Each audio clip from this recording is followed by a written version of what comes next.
بسم اللہ الرحمن الرحیم والنجم اذا هوى ما ضل صاحبكم وما غوى وما ينطق عن الهوى إن هو إلا وحي يوحى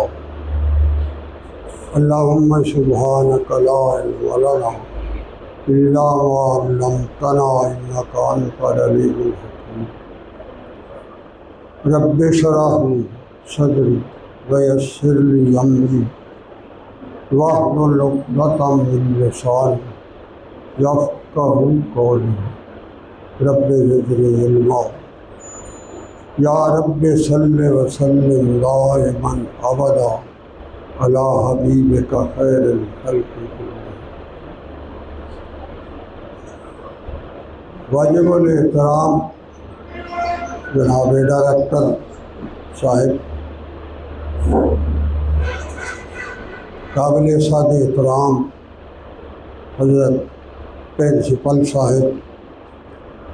معزز اساتذہ کرام، خواتین و حضرات،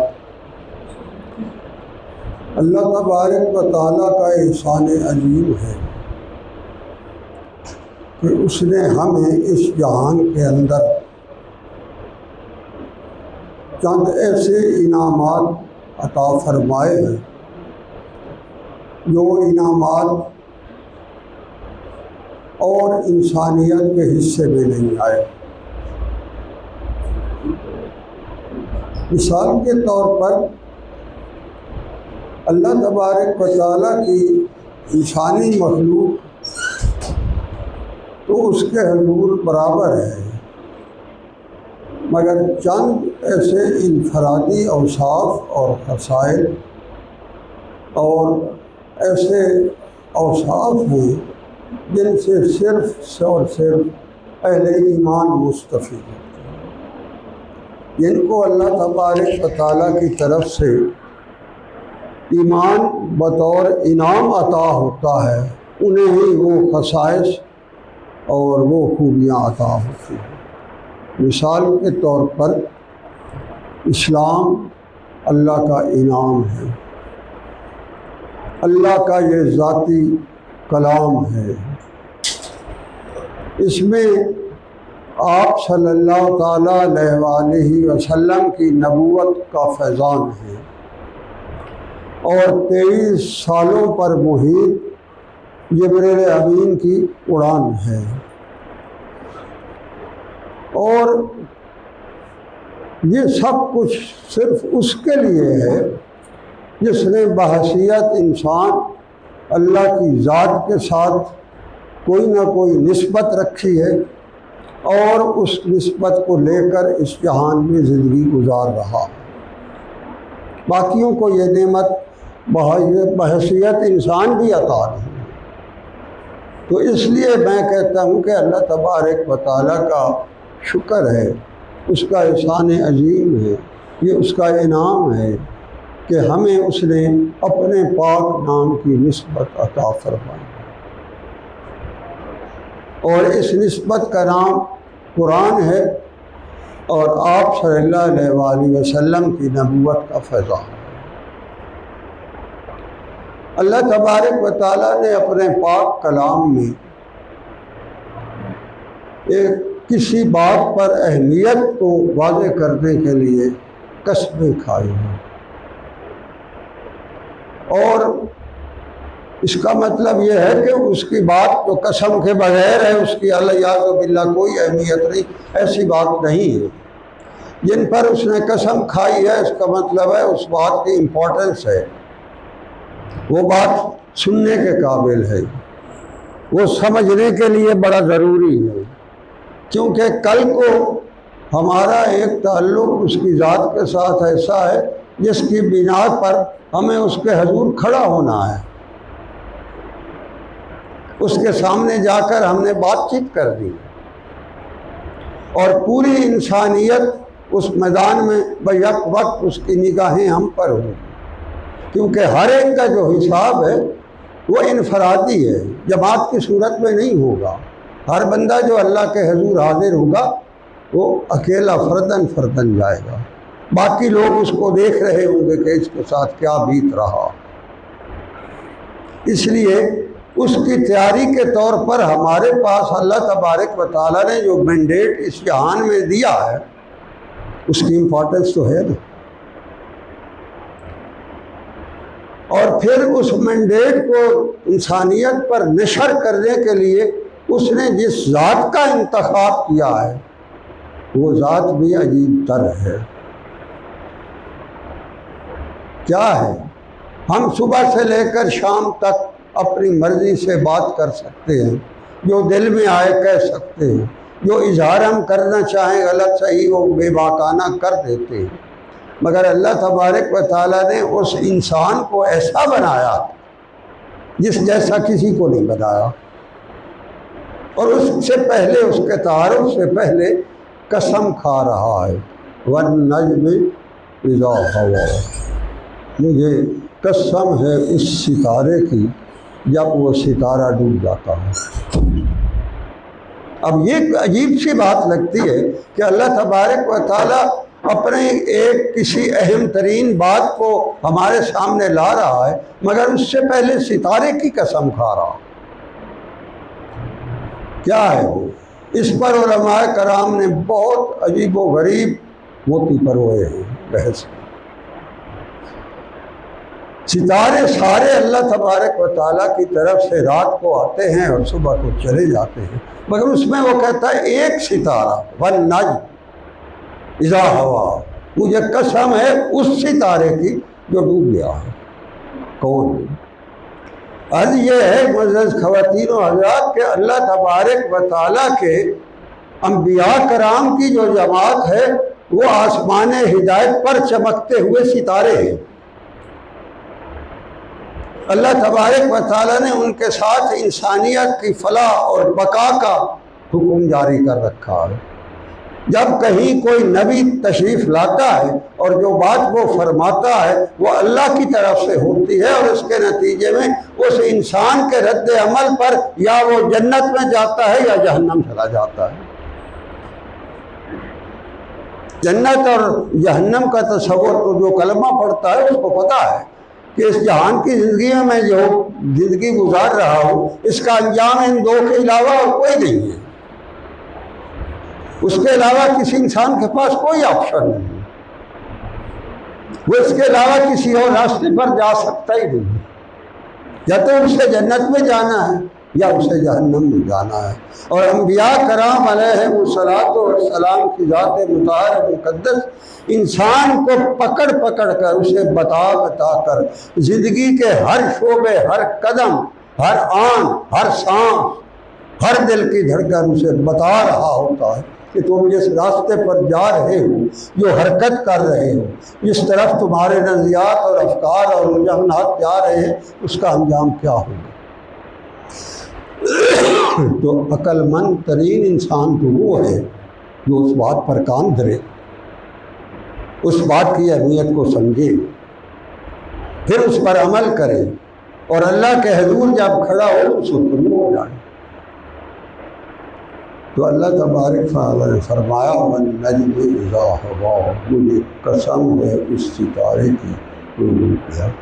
آسمان ہدایت کے ستاروں پر آپ صلی اللہ علیہ وسلم سے پہلے جو ستارہ نبوت کا فیضان لٹاتا رہا اس کا نام حضرت عیسیٰ ابن مریم علیہ السلام، وہ بھی اللہ تبارک و تعالیٰ کی ایک عجیب و غریب مخلوق ہے۔ آپ اندازہ کریں ایسا انسان ہے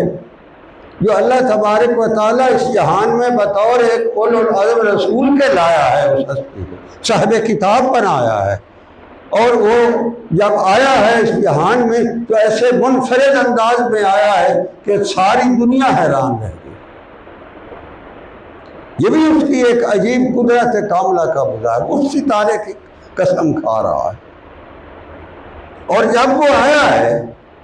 تو اللہ کی عجیب شان یہ ہے کہ جب اس کی امی حضرت مریم نے اس کو لوگوں کے سامنے لایا ہے تو لوگ حیران رہ گئے، یہ کیا ہوا، کیسے ہوا، کیوں ہوا، اس کے پیچھے جو ہے پس منظر میں کیا چیز ہے، کیا عوامل ہے۔ تو اب ان کے جواب دینے کی بجائے لوگوں کی تنقیدیں، لوگوں کی مسکراہٹیں، لوگوں کے رد عمل، لوگوں کے چہروں کے تاثرات بتا رہے تھے کہ اس کا کوئی معقول جواب ہونا چاہیے۔ اللہ تبارک و تعالیٰ نے اس ذات کو جس منفرد انداز میں تخلیق فرمایا تھا اس سے بھی زیادہ منفرد انداز میں اس کا جواب بھی اسی سے دلوایا۔ حضرت مریم اپنے بیٹے کو گود میں اٹھائے، 3 دن کا بچہ ہے، جب لوگوں کے سامنے اپنے گھر واپس آئیں تو عجیب و غریب لوگوں کے تبصرے شروع ہو گئے، عجیب و غریب قسم کے لوگوں کی آراء ہو، سب قرآن میں موجود ہے مختصراً۔ تو جب حضرت مریم نے اللہ تبارک و تعالیٰ کے حضور اپنے اس پریشانی کا اظہار کیا چہرے کے تاثرات سے، تو اللہ تبارک و تعالیٰ نے اس کا جواب بھی بڑا عجیب دیا ہے۔ وہی بچہ جو 3 دن کا بچہ ہے، جو امی کی گود میں ہے، اور وہ جب لوگوں نے اس کی طرف دیکھا تو قرآن بتاتا ہے، پتہ اس نے کیا کہا؟ اس نے کہا قال انی عبد اللہ، میں اللہ کا بندہ ہوں۔ 3 دن کا بچہ ہے، منفرد انداز میں جس طرح اس دنیا میں آیا ہے اس سے زیادہ منفرد انداز میں وہ اپنی صفائی اور اپنا تعارف کروا رہا۔ قال انی عبد اللہ، میں اللہ کا بندہ ہوں۔ اگر معزز خواتین و حضرات کبھی ہم اپنے دل کی گہرائیوں میں غیر جانبدارانہ ایک پورے دھیان، توجہ اور ذمہ داری سے اپنے گریبان میں اور اپنے دل میں جھانک کر دیکھیں تو کیا ہم یہ دعویٰ کر سکتے ہیں کہ ہم سارے کے سارے اللہ کے بندے ہیں؟ جو اللہ کا بندہ ہوتا ہے وہ تو پھر اللہ کے سوا اس کا کچھ نہیں ہوتا۔ یہ وہ اس کی شان اور عظمت ہے جس کے نتیجے میں اللہ نے وَالنَّجْمِ إِذَا هَوَىٰ، جو آسمان ہدایت پر آپ صلی اللہ علیہ وآلہ وسلم سے پہلے چمکنے والا ستارہ ہے، جب وہ غروب ہوا ہے میں اس کی قسم کھاتا ہوں۔ اس کا پہلا لفظ اپنے تعارف کا یہ ہے انی عبد اللہ، میں اللہ کا بندہ ہوں۔ اور ہمارے لیے یہ پیغام چھوڑ گیا وہ ہستی، کیا ہم اپنے گریبان میں آج جھانک کر دل کی گہرائیوں سے نہایت غیر جانبداری سے کیا ہم کہہ سکتے ہیں کہ ہم بھی اللہ کے بندوں والا ہی کام کرتے تھے؟ کل کو جب اللہ کے حضور حاضری ہو تو کیا ہم کھڑے ہو کر کہہ سکتے ہیں کہ اللہ ہم بھی تیرے بندے بن کر وہاں گئے تھے؟ اتنا بڑا یہ پیغام ہے۔ بظاہر تو 2 لفظ ہیں نا، وَالنَّجْمِ إِذَا هَوَىٰ، اس کی قسم کھا کر تو ستاروں کا قانون یہ ہے معزز خواتین و حضرات کہ جب آسمان کے اوپر یہ ستارے جو ہے وہ جب پیٹھ پھیرتے ہیں اور صبح کی آمد کا اعلان کرتے ہیں تو در حقیقت اس آمد کا یہ اعلان بھی ہوتا ہے کہ ابھی سورج بھی آ رہا ہے۔ تو در حقیقت حضرت عیسیٰ علیہ السلام کا اس جہان سے جانا جس کی قسم اللہ نے کھائی ہے، وہ ساتھ یہ اعلان بھی تھا کہ پیچھے آفتاب نبوت کا سورج آ رہا ہے جس کے ہم امتی ہونے کا دعویٰ کرتے ہیں۔ ہمارے لیے اس میں پیغام یہ ہے کہ کیا اس سورج سے جس کو خود قرآن کہتا ہے سراجا منیرا، نور سے بھرا ہوا وہ سورج ہے جس کو قرآن کہتا ہے، تو کیا ہم ایسے سورج کی اتباع کے اندر یہ دعویٰ کر سکتے ہیں کہ اس نور کا کوئی شمع، اس ہدایت کا اور اس اللہ کے پیغام کا، محمد رسول اللہ کی نبوت کے فیضان کا کوئی خزانہ ہمارے اندر بھی موجود ہے؟ یہ ہمارے لیے سوچنے کا پیغام کا مقام ہے۔ یہ زندگی کو گزر رہی ہے، یہ گزر جائے گی۔ ہر آدمی اس جہان میں جو آیا ہے وہ چلا جائے گا۔ لوگوں کا یہاں اللہ کی ذات پر ایمان نہیں ہے، مگر موت کو حق سمجھنے پتہ ہے کہ ہم نے چلے جانا ہے۔ تو جب ہم نے یہاں سے چلے جانا ہے تو کیا ہم وہاں جا کر اللہ کے حضور آپ صلی اللہ علیہ وسلم کے روبرو معزز خواتین و حضرات وہ بڑا عجیب سما ہوگا، 50,000 سال کا ایک دن ہوگا۔ یہ ساری اس جہان کی رعنائیاں اور زیبائیاں اور مصروفیات اور ہنسیاں مسکراہٹیں اور یہ ساری بھول جائیں گی۔ اللہ کے حضور جب حاضری ہوگی تو اس وقت ماحول اور ہوگا۔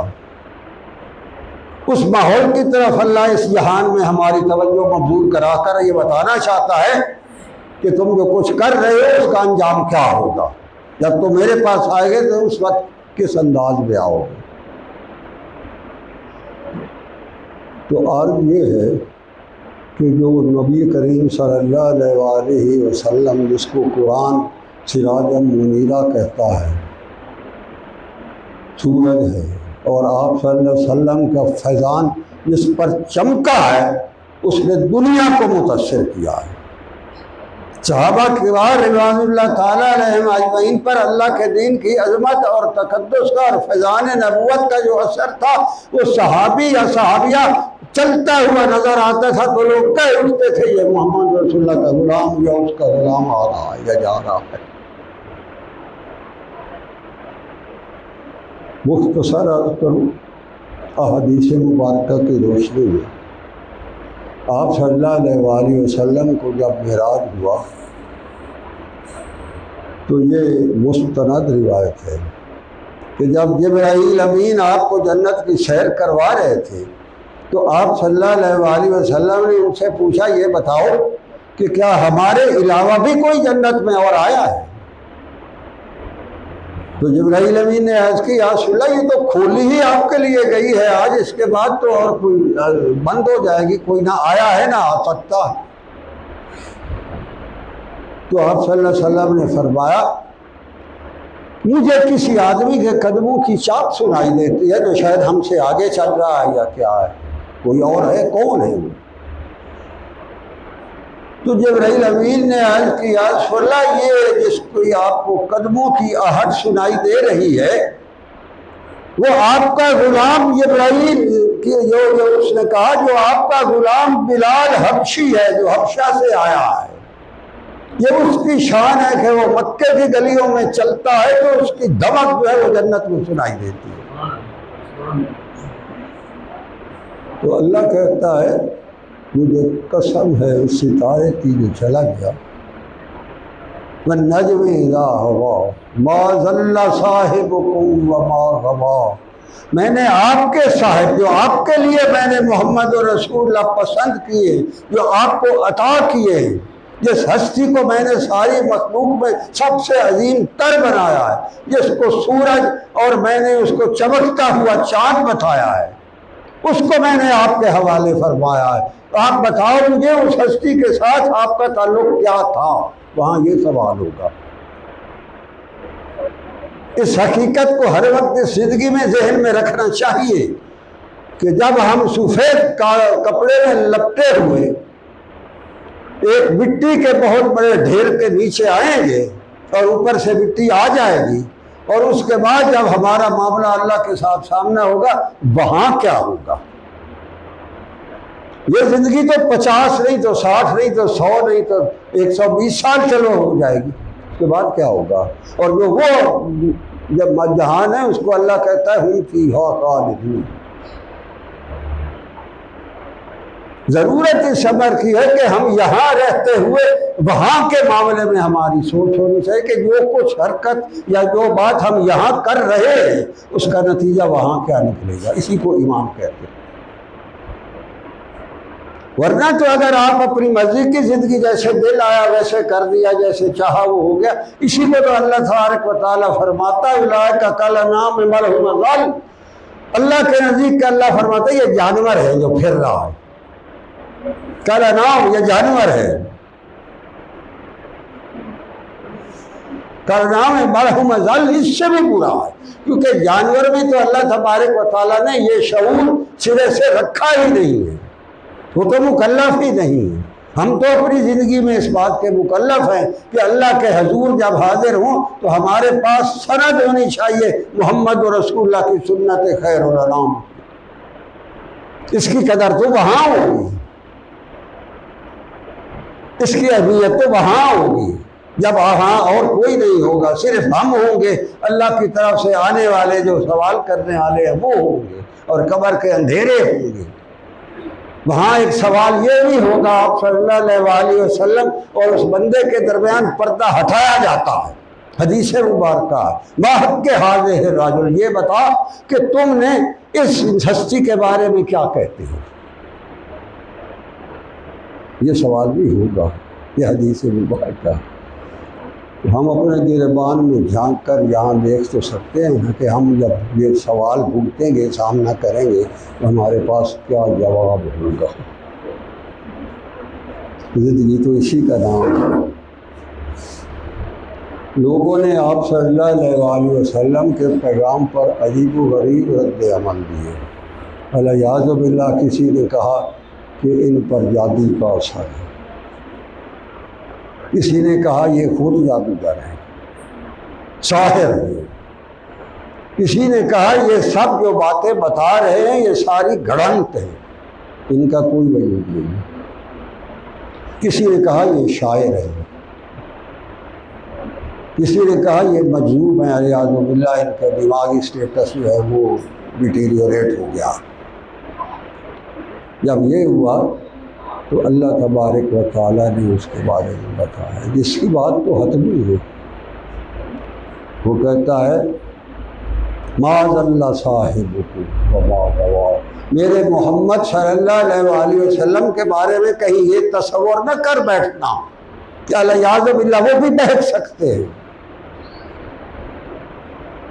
یہ کبھی ذہن میں نہ لانا۔ اگر کوئی آپ صلی اللہ علیہ وسلم کے بارے میں الیاذ باللہ اپنے شعور یا لا شعور میں یہ تاثر لیے بیٹھا ہے تو آپ یقین کریں اس سے بڑا روئے زمین کا سب سے غلیظ ترین انسان اور کوئی ہو سکتا ہی، جس کو آپ صلی اللہ علیہ وسلم کی ذات کی حقانیت کے بارے میں شک ہے، جب اللہ خود فرما رہا ہے وما ينطق عن الهوى ان هو الا وحی یوحی، وہ کہتا ہے میرے محمد صلی اللہ علیہ وسلم اپنی زبان سے بولتے ہی نہیں، خود وہ نہیں بولتے۔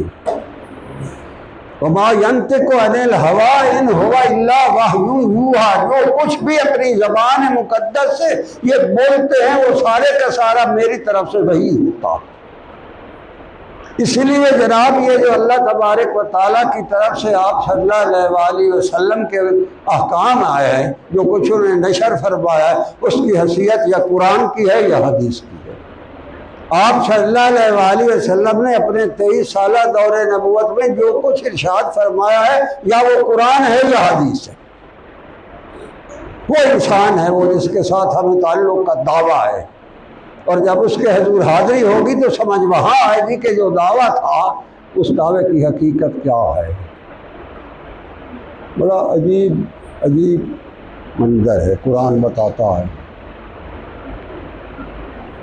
جب یہ لوگ جنت یا جہنم کی طرف ہانکے جائیں گے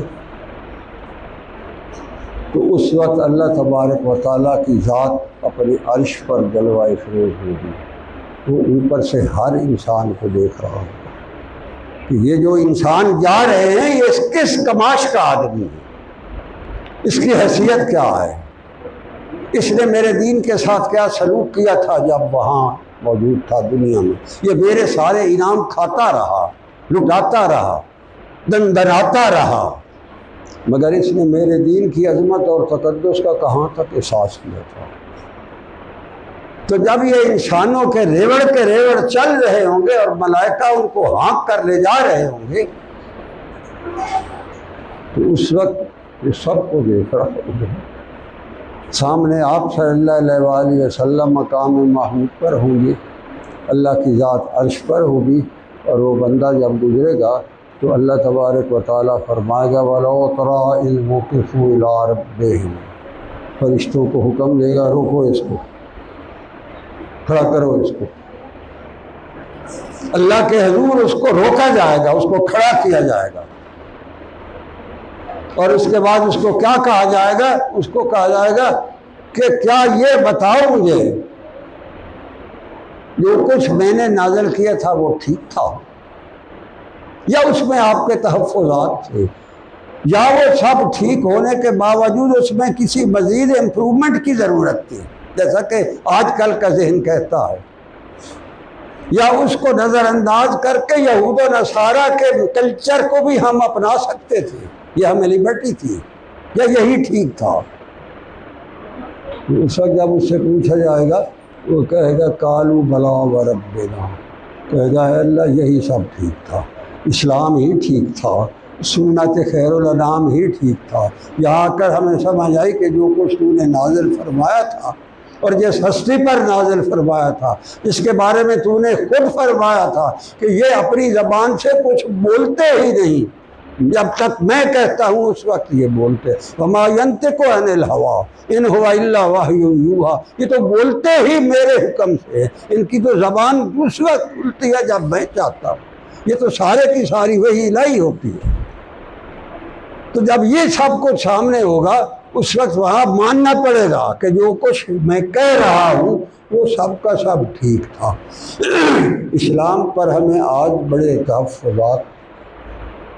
بڑے ہمارے اندر تنقیدی جائزے، بڑے ہمارے اندر ایک بہت براڈ مائنڈڈنیس نام نہاد اس کے ضب مظاہرے، اور ہمارے اندر اپنے نظریات اور افکار ہیں، مگر وہاں جب سامنا ہوگا جس نے یہ دین اتارا ہے اور جس ہستی پر اتارا ہے، وہ دونوں آپ صلی اللہ علیہ وسلم بھی مقام محمود پر ہوں گے اور اللہ کی ذات بھی عرش عظیم پر موجود ہوگی۔ اس کے سامنے جب آپ گزریں گے تو اس وقت پتہ لگے گا کہ تم کہاں ہو، اس جہان میں کیا کرتے رہے ہو، ہمیں کیا کرنا چاہیے تھا، ہم کیا کر کے آئے ہیں اور ہمیں کیا کر کے آنا چاہیے تھا، اس وقت سمجھ آئے گا۔ تو اس وقت وہ بندہ جب اللہ اس سے پوچھے گا روکو اس کو، اس سے یہ بتاؤ کہ جو کچھ میں نے نازل کیا تھا وہ ٹھیک تھا، اس وقت وہ کہے گا قالوا بلا وربنا، اللہ تیرے رب ہونے کی قسم سب ٹھیک تھا، یہی اسلام تھا، یہی سب کچھ تھا، یہی ہمیں کرنا چاہیے تھا، اسی پر ہمیں اپنی زندگی گزارنی چاہیے تھی۔ قال فذوقوا العذاب بما کنتم تکذبون، تو فرمایا سے جہنم میں پھینک دو، یہ اسی کا انکار کرتا رہا۔ دین اسلام پر تبصرے کرنے آج تو کافی آسان ہے، مگر ان تبصروں کے نتائج کو سامنے رکھ کر اللہ کے حضور کھڑے ہو کر جواب دینا وہ بہت مشکل ہے۔ اسی حقیقت کا نام ایمان ہے۔ ایمان کیا ہے؟ آپ کے چند جذبات، احساسات، تصورات، نظریات، افکار، اسی کے مجموعے کا نام تو ایمان ہے۔ اگر آپ کے ایمان کے نتیجے میں آپ کی یہ کیفیت اس جہان میں بن رہی ہے کہ جہاں آپ صلی اللہ علیہ وآلہ وسلم کا فرمان آ جائے وہاں ہمارے سارے کے سارے ارادے ختم ہو جائیں، آپ صلی اللہ علیہ وآلہ وسلم کی سنت خیر الانام کے مقابلے میں ہم اپنے سارے ارادے، نظریات اور افکار کو پاؤں تلے اس رون ڈالیں اور اس ہستی کے اس فرمان کو سامنے رکھیں، کل کو یہی کامیابی ہے۔ یہ جو اللہ تبارک و تعالیٰ نے قرآن نازل فرمایا یہ افسانہ نہیں ہے، یہ صرف کوئی تاریخ کی کتاب نہیں ہے، یہ صرف عربی دانی کا مجموعہ نہیں ہے، یہ شاعری نہیں ہے، اس کے اندر اللہ تبارک و تعالیٰ نے انسانیت کو ایک بہت بڑا پیغام دیا ہے اور انتہائی اہم پیغام ہے، اور اس سے پہلے اس نے قسم کھائی ہے۔ آپ صلی اللہ علیہ وآلہ وسلم کے بارے میں تعارف کرانے سے پہلے اس نے اس ستارے کی قسم کھائی ہے جس نے قدم قدم پر آپ صلی اللہ علیہ وآلہ وسلم کی آمد کی نوید سنائی ہے کہ میرے بعد ایک اور نبی آ رہا ہے۔ تو اللہ تبارک و تعالیٰ کہتا ہے کہ اگر تو نے میرے دین کی عظمت اور تقدس کو اپنی زندگی میں اولین ترجیح میں رکھا ہے تو پھر تو جب میرے سامنے آئے گا تو سرخرو ہو سکتا ہے، اگر تو نے ایسا نہیں کیا ہے تو اس کا انجام بڑا بھیانک ہوگا۔ ما ضل صاحبکم وما غوی وما ينطق عن الهوى ان هو الا وحی یوحی، اللہ کہتا ہے کہ میں نے اپنے محمد صلی اللہ علیہ وآلہ وسلم پر جو وحی نازل کی ہے اس کے مطابق وہ بولتے ہیں، ان کو اس کے علاوہ بولنا ہی نہیں آتا۔ تو اس لیے آپ صلی اللہ علیہ وآلہ وسلم نے جو کچھ اس جہان میں بولا ہے یا تو وہ قرآن ہے یا حدیث ہے۔ آپ صلی اللہ علیہ وسلم نے جو حرکت بھی کی ہے یا تو وہ فرض ہے یا سنت ہے، اس کے مطابق خواتینوں حضرات وہاں بات ہوگی، اور ہمیں کھڑے ہو کر اللہ کے حضور یہ اپنے آپ کو آپ صلی اللہ علیہ وآلہ وسلم کا امتی ثابت کرنا پڑے گا۔ پوری دنیا وہاں ہوگی، نامہ اعمال ہوگا۔ اللہ فرماتا ہے، حدیث مبارکہ ہے، جب انسان سامنے آئے گا تو جو نامہ اعمال کا دفتر ہے اس میں سے ہوا اڑے گی، وہ ساروں کے نامہ اعمال کو اڑا کر جس بندے کا ہوگا اس بندے کے ہاتھ میں چپکا دے گی۔ دائیں بھی ہوگا وہ بائیں بھی ہوگا ہاتھ، کئیوں کے دائیں آئیں گے کئیوں کے بائیں آئیں گے، اور وہاں کھڑے ہو کر اس کو اللہ کہے گا اقرا کتابک، پڑھائیے اپنا اعمال نامہ، ذرا اس کتاب کو پڑھو ذرا۔ کفا بنفسک الیوم علیک حسیبا، تو ہی آج کے دن اپنا حساب کتاب خود کر سکتا ہے۔ تو نے جو کچھ زندگی گزاری ہے اس کے مطابق یہ تیرا نامہ اعمال ہے، اس کو پڑھ کے دیکھ لو اور خود فیصلہ کر لو تجھے کہاں جانا ہے۔ یہ حقائق ہے، یہ ٹھوس زندگی کے اصول ہیں، ان کے مطابق اللہ تبارک و تعالیٰ کے حضور حاضری ہے۔ یہ دنیا کی جو ہاؤ ہو ہے یہ یہی ختم ہو جاتی ہے۔ بڑے سے بڑے آپ کے نزدیکی رشتہ دار مہینے 2 مہینے کے بعد آپ کو بھول جاتے ہیں کہ کبھی آپ اس جہان میں آئے بھی تھے۔ اس کے بعد وہ انسان ہوتا ہے یا اللہ کی ذات ہوتی ہے یا وہ قبر کا گڑھا ہوتا ہے۔ اسی لیے آپ صلی اللہ علیہ وسلم نے فرمایا کہ قبر جو ہے یہ جنت کے باغوں میں سے ایک باغ ہے یا جہنم کے گڑھوں میں سے ایک گڑھا ہے۔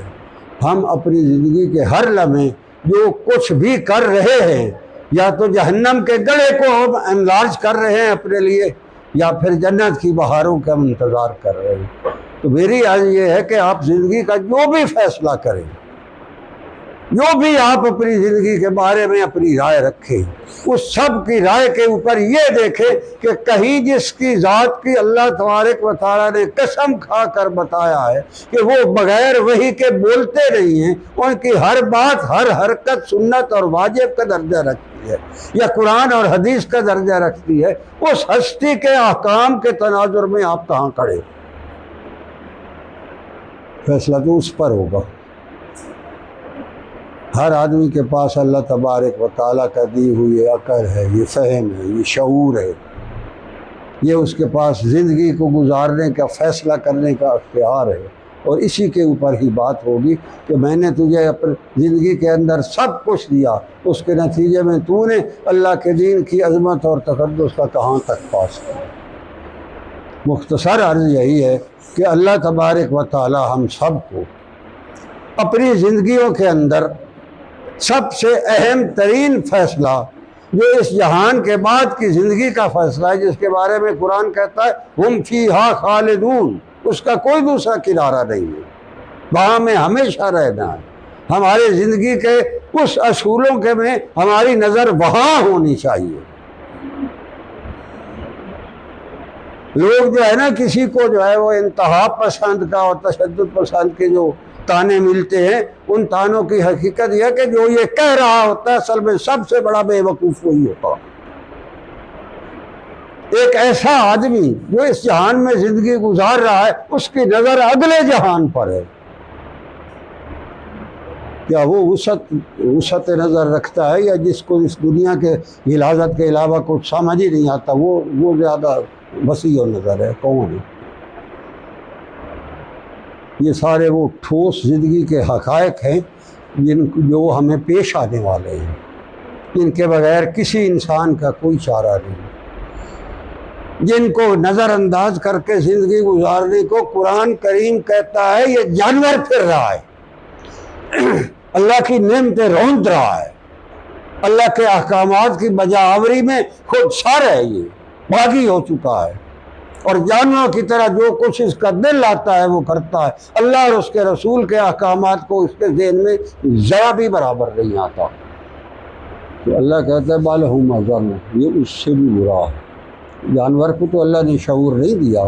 انسان کے پاس تو صحیح اور غلط، جائز ناجائز، حق اور باطل کا شعور ہے۔ اسی شعور کو اجاگر کر کے زندگی گزارنے کا نام اسلام اور ایمان ہے۔ جس کے پاس یہ سب کچھ ہے اس کے پاس سب کچھ ہے، اور جس کے پاس یہ نہیں ہے اور اس کے علاوہ دنیا کا سب کچھ ہے وہ کچھ بھی نہیں ہے۔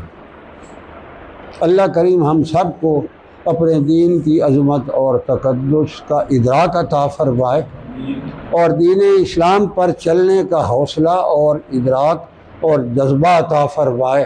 اور ہماری زندگی کے روزمرہ کے اعمال میں سنت خیر الانام کی جھلک اور اس کی عظمت اور تقدس کا عنوان عطا فرمائے۔